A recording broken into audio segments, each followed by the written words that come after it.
আসসালামু আলাইকুম রহমতুল্লাহি বারাকাতুহু। হিন্দু ভাই বোনদের প্রতি আদাব, অন্য অন্য জাতির প্রতি আন্তরিক ধন্যবাদ। আমি আজকে আপনাদের মাঝে আরেকটা উপদেশ নিয়ে এসেছি। আমার এই উপদেশটা হিন্দু, মুসলিম, বৌদ্ধ, খ্রিস্টান, জাতি উপজাতি সবার জন্য।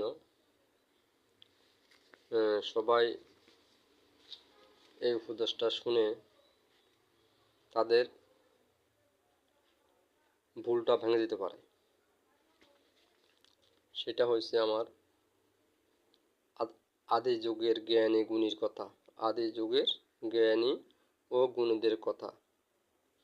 কোন কাজ করিলে ঘরে শান্তি চলে যায়? কোন কাজ করিলে ঘরের শান্তি চলে যায়?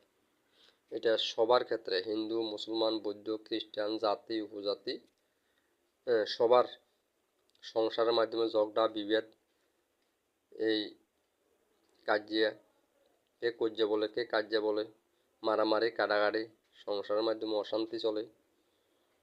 এটা এই জিনিসটা হয় কেন?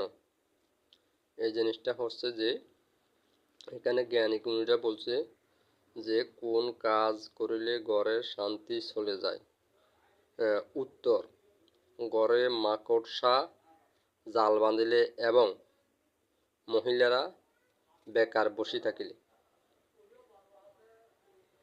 মহিলারা যদি ঘরের মাধ্যমে বেকার বসে থাকে, এটা অর্থটা আমি আপনাকে ভাঙিয়ে বলি যে এখন বর্তমান যুগে যেটা চলতেছে দেখতে আছে, প্রতিটা ঘরে ঘরে মোবাইল, টাচ মোবাইল।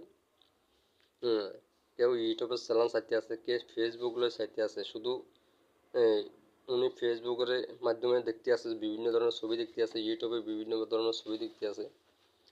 এরপর দেখা যাইতেছে উনি ভাতও রাঁধতে পারে না। এখন স্বামী কাজ করে বাহিরের থেকে ঘরে আসছে, দেখতে আছে উনার ঘরে এখন ঘরের ভাত নাই, ভাত রান্না করে নাই। ওনার পরিবারের সদস্যরা এক একজন এক এক চ্যানেল নিয়ে ব্যস্ত আছে, মোবাইল নিয়ে ব্যস্ত আছে, কে টিভি নিয়ে ব্যস্ত আছে।